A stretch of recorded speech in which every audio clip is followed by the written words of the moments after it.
Hello, everyone. Welcome to another live stream or another podcast episode. Today, we're talking about three simple things that you can do to make speaking easier for yourself. And these will be very helpful. These are things that you can start doing right now in your life. And let's get right into it. I want to jump right in and just give you all the gems, give you all the value. Good morning, Sam. It's good to see you. What's today? Thursday. Happy Thursday. Good morning. For those of you who are new here, my name is Nicole Jeanne, and I am your people skills coach. And I help you converse with ease and confidence so that you can feel like second nature, engaging in small talk and, engaging in conversation so that you can magically get more friends as an adult. And today we're talking about the three simple things that you can start doing now to make speaking easier for yourself. Number one, stop with a negative self talk. Number one, stop with the negative self talk.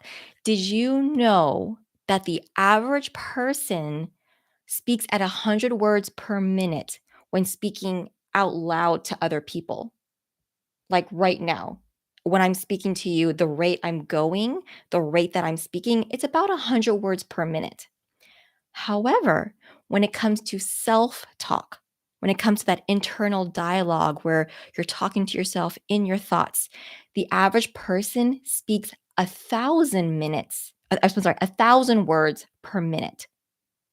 1,000 words per minute. That's 10x the difference, 10x more than speaking out loud to another person. No wonder we're overwhelmed and stressed out and, always doubting ourselves, always questioning ourselves because we hear us being our worst critic so much every day. We hear the words we tell ourselves over and over more than any other words that we say or hear from other people throughout the entire day. So no wonder we always question ourselves. We always doubt ourselves. No wonder it's so easy to doubt yourself. And let me ask you, do any of these mantras, do any of these thoughts sound familiar to you? I always freeze up in front of a crowd.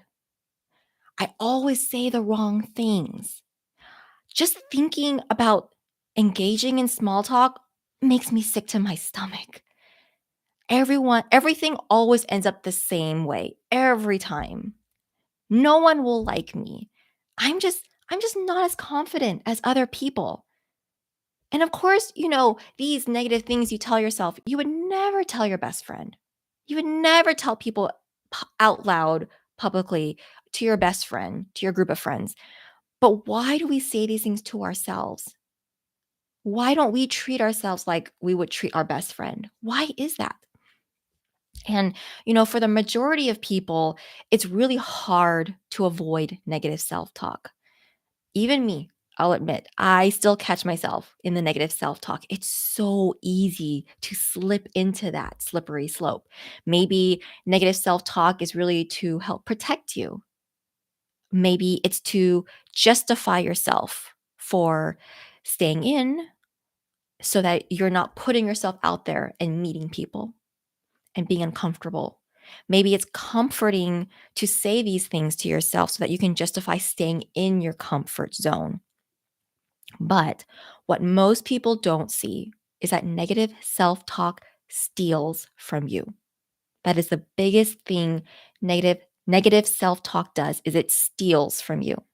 It steals your attention from the present, and it steals from you because it keeps you stuck in the past. In the past of what you've done, of the mistakes you've made, of your failures, it keeps you stuck. And so, and stay tuned because when I get to point number 3 on the simple thing you can do right now that can make speaking easier, we're going to talk about how to get unstuck from the past. But I want to really flesh this first point about negative self talk. Negative self talk steals from your happiness because you cannot focus on the positives or the possibilities because your mind is just clouded by from the negatives from your past failures, your past mistakes. Negative self talk steals the opportunities in your life. And so you need to look at the cost benefit is that the negative self talk actually steals from you more. It causes more problems than benefit. Your thoughts are incredibly powerful. Incredibly powerful. Your thoughts lead to your behavior and your actions, your physical behavior, your physical actions. I'll give you a real life example of my own. So, exercising is hard for me. I know this goes for a lot of people. I admit exercising is really hard for me. It's hard for me to get motivated to exercise. And whenever I think about exercising, my initial thought is that I want to be lazy and I want to skip it. And, it won't make a huge difference if I skip exercising today or maybe for the next 2 days. No one's going to know. My body won't look very different. I can skip it and no one will die. No one will get hurt. It'll be okay. I'll be fine. But then but then when my thoughts focus on that, focus on I want to be lazy, I want to skip it, everything will be fine. I don't feel motivated to exercise. That leads to my actions where I don't physically go to exercise. I don't physically feel like exercising. But instead, if I focus my thoughts differently, if I focus my thoughts on something else, such as I love the feeling I get after I exercise, I love how I feel about myself after I exercise. I feel strong. I feel excited. I feel energized. I love the feeling of the endorphins circulating in my body. Or I think to myself, I am a person that values my health. I'm a person that feels that knows that health is important and exercising aligns with those values of who I am as a person. Now that's where my focus is, and that will motivate me to exercise. That will change my actions from instead of being lazy and not exercising.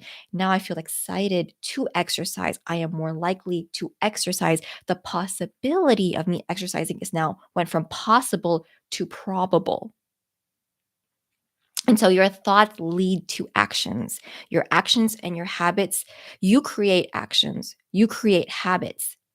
Your habits and your actions create your future. And so when you have more positive self talk with yourself, such as, I want to make more friends as an adult, or I know speaking well can lead to more opportunities in my life, or I have the ability to learn how to articulate myself well in conversations. I believe that I have the ability. I know that I can do this. This positive self-talk is on loop in your brain. Remember, 1,000 words per minute internally in your brain. You're going over and over and over. You're feeding your brain these new thoughts, this positive mindset. You're listening to yourself over and over. Hearing this over and over and over in your head, this will lead to you taking different actions, taking different behavior. And so, number one simple thing that you can do to make speaking easier is stop with a negative self talk. Let's start changing that. Which leads me to the second simple thing that you can do to make speaking easier is number two, invest in quality conversations. Invest in quality conversations. This is one of my most important rules, and if you've been following me for the past several months, even the past several years here on social media, you know I say this over and over and over, and I will continue to say this over and over until every person on this planet learns this concept. And there are over 8 billion people on this planet. So I'll probably be talking about this rule for decades, probably for the rest of my life, because I completely believe in it. Always invest in quality conversations. A single, deep, meaningful conversation is worth more than several surface level, small talk conversations. People remember you when they feel like they connected with you. Few people remember the person who said hi while walking away, but people remember you when you connected with them. And especially for people who are introverts or people where social interactions, socially engaging with other people drains your energy, this strategy is so important. This is something that you need to be doing because you need to be strategic in how you invest your energy and your time when socially engaging with others because you have limited energy. You have limited time in social interactions. So leverage it when you are using it. Leverage it. So when you're having conversations, have them make them of quality. Go dive deep into the meaningful conversations. Talk about things that matter, that make people connect with each other, to kind of create that bond that makes people walk away saying, I really valued that conversation. I really feel good about a person. I really feel like I connected with another human being. I'll give you an example. If you're watching the live stream, then, or you've seen me on social media, you've noticed that I usually have my hair up in some form or way. And I have really long hair. It's like down to the middle of my back. And I have a 3-year-old toddler who loves to pull on my hair. It's like one of his favorite pastimes. He just loves pulling on my hair. And I haven't quite found the courage to cut my hair shorter, like a lot of my mom friends have done, that like my own mom did when I was young. And I know it's more efficient to have shorter hair when you're a parent, when you're a mom. It takes less time to wash, to dry your hair, to take care of your hair. And I admit, with long hair, it takes it takes quite a bit of time to wash it, to dry it, to care for it, to style it. But I cannot quite bring myself to cut my hair shorter yet because I love my long hair. It's a beautiful part of my identity. And I'm still not ready to let that go. And so when people compliment me on, I like your hair, or I like your hairstyle, how you put it up, instead of me just saying thanks so much, thanking them for the compliment, which is fine, always thank someone for a compliment. But instead, I go deeper and I tell a story. I tell them that I put my hair up because of my 3-year-old. He's always pulling on my hair, and I am not quite ready to cut it short because I'm still cherishing my long hair as part of my identity. And that story always get people smiling and feeling like they got to know me on a deeper level because that's what creates people's identity is these things, these visceral feelings that they have. Whether they have long hair and they love it, or whether they're a parent and they love their child more than anything in the world. Their child is their world. Maybe it's whether, hey, they're a perfectionist and they're trying to let go and step out of their comfort zone. It's really hard. Or maybe they just moved to town and they haven't been able to make a lot of friends, and it's tough. It's kind of tough making friends all over again. All those things are meaningful to people. Everyone can relate to those. And these conversations, they go so much deeper than how's the weather? How was your weekend? Seen any interesting movies yet? If being if being social makes you feel awkward or drains your energy, you need to do this. You need to have more quality conversations because guess what? People will walk away feeling like they connected with you. Uh, you know, as humans, we are social creatures, 100%. And we thrive when we connect socially with other people. Life is about connections. Life is about relationships. You being a human being, you are built to socialize and to connect with other people. And so quality, deep, meaningful conversations, they build value, they build connection between people. And so I always recommend always invest in quality conversations to build the strength in your relationships. And this is absolutely something I teach in Socially Awkward Bootcamp, my signature coaching program. I want you to picture this. You're at a social event. It's happy hour, it's evening. People are mingling about the restaurant. There's people, glasses clinking, glasses of wine, glasses of maybe water, no judgment. People are clinking glasses, cheering, and feasting on delicious, delectable finger food that waiters are walking around with little round trays. And you're standing there by yourself, and across the room, you see someone whom you think would seem interesting talking to. You'd be interested in getting to know them. And normally, you'd be scared to death to walk up to that person, to walk all the way across the room. And normally, you'd be standing at the far back corner of the room, looking down at your phone, pretending to be busy, maybe scrolling through your phone, when in reality, you're probably scrolling through your calculator app. Let's be honest. How many of you have done that? I know I have many times. And instead, your armpits are dry like a desert, and you actually look forward to walking up to this person and starting a conversation. You feel you feel excited to talk to this person. That's the feeling that you want to feel, right? Because socially awkward boot camp can give you the strategies of how to create a quality conversation with someone. And for you, that means that you can feel confident in starting small talk because you will know how to quickly dive into the deep, meaningful conversations that connects you with other people. But the real value is that you will feel excited.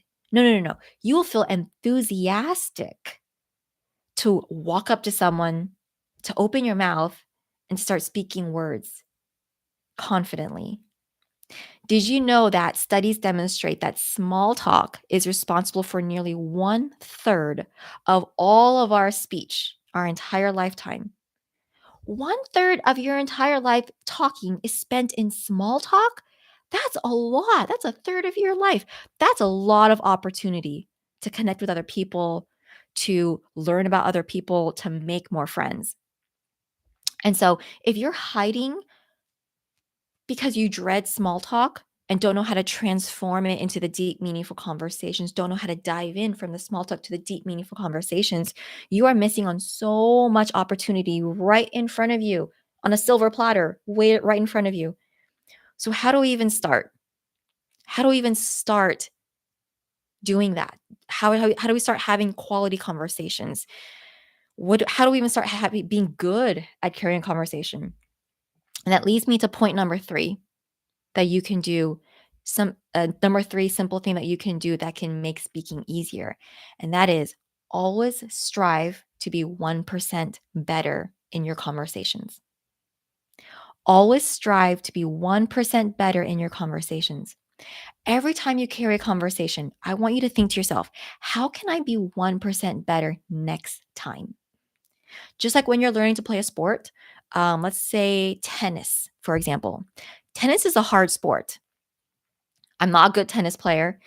If you're a tennis pro, then this probably will not be relatable. You'll be like, Nicole, it's so easy. I've been doing it for years. But if you're not a tennis pro, you're not good at tennis, then you can relate to this. My husband loves tennis. My husband is a huge tennis aficionado. Since he was a young kid, like middle school or high school, he just loves tennis. And he will show me how to properly hold the racket in your hands, how to hit the ball underhand or overhand, and all the rules about tennis, your position, how the game works. He will analyze tennis professionals playing on TV. And I'm just overwhelmed at all this knowledge he has. But how did my husband go from novice to a really great tennis player, like an enthusiastic? He's not a professional, but he's an enthusiast. He got 1% better every time he played tennis. That's how he did it. Every time he hit the ball with the tennis racket, he learned something different. Maybe he hit it too hard this time. Maybe the next time he hit it too light. Maybe the next time he angled the racket wrong, so the ball went sailing in the wrong direction. And he had to kind of make little 1% tweaks every time he hit the ball. Each time he improves his accuracy in hitting the tennis ball by 1%. And now, as an adult, he has fantastic aim. And then I'm just blown away. I'm impressed by. He looks like a natural pro. And improving your speaking skills is the same way. You improve by 1% every time you carry a conversation. And but the most important part is that this requires you to take action, because if you don't take action, you cannot improve 1% if you didn't have a result to improve upon. It requires you to step outside your comfort zone, to leave your house, to get dressed and leave your house, to put yourself out there where other people are in the community and open your mouth and start talking. And this is how you can make a comeback as an adult. Maybe you felt socially awkward your entire life, maybe from childhood to the awkward years in middle school and high school. You always feel uncomfortable around other people. You see the popular kids, they seem so confident, so charismatic, so natural at talking to people, and you still feel so socially awkward. Or, maybe even your young professional years after graduating college, you still feel socially awkward. You still feel like that awkward, lanky middle school or high school kid. Or maybe you're in a romantic relationship, maybe you're in a committed relationship, or you're married, and literally the only friend you have is your romantic partner. Or maybe you have kids and you struggle with making friends with other parents. When you're at the park with other parents and their kids, you hide behind taking care of your kid so that you don't have to be awkward and say hello to other parents, to other adults. I know all of these scenarios because I've lived each of these scenarios. I'm literally describing my life. And you feel that as an adult, you should have the skill. You should have the confidence of speaking with others down to a science, but you don't. And if you feel this way, you absolutely need to watch my previous live stream or listen to my last podcast episode where I talk about how to make a comeback as an adult and get more friends because it is never too late. And when it comes to taking action or putting yourself out there, I want you to remember that nothing is ever wasted. Every experience is valuable. Every result is valuable. Every outcome is valuable. Every mistake, every failure is actually the fertilizer required for your growth. Your past does not define you. Any past mistake, past failures, past awkward conversations, they do not define you, who you are today, and what you can do in the future. If you felt socially awkward for decades, that does not mean you need to continue living this way. You can decide to be 1% better today and tomorrow and the next day. You can decide to say hello and smile to a stranger walking down the sidewalk in the opposite direction of you. And then the next time, you can decide to be another 1% better and ask a question to the next stranger walking down the street in the opposite direction of you, saying, "Hey, how's your day going?" And the next time, you can decide to be another 1% better. Maybe you're at the coffee shop and you ask a more specific question to the coffee barista when you're placing your order. You say, "Hey, how's your day going? You guys really busy today, or how your shift is really busy?" Do you see the incremental shifts? Little 1% shifts. Every outcome of your action is valuable because every outcome you are building upon that. And every time you're stretching your speaking muscles.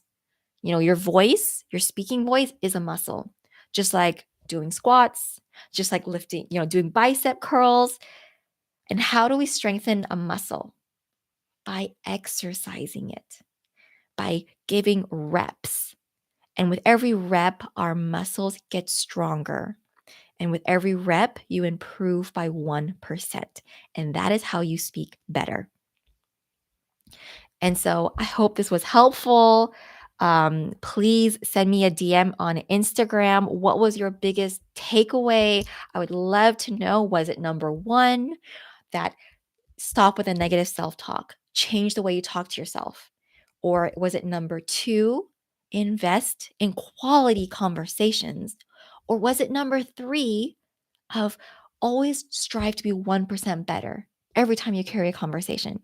So send me a DM on Instagram at It's Nicole Jeanne. And I love you all, and I will see you all in the next live stream.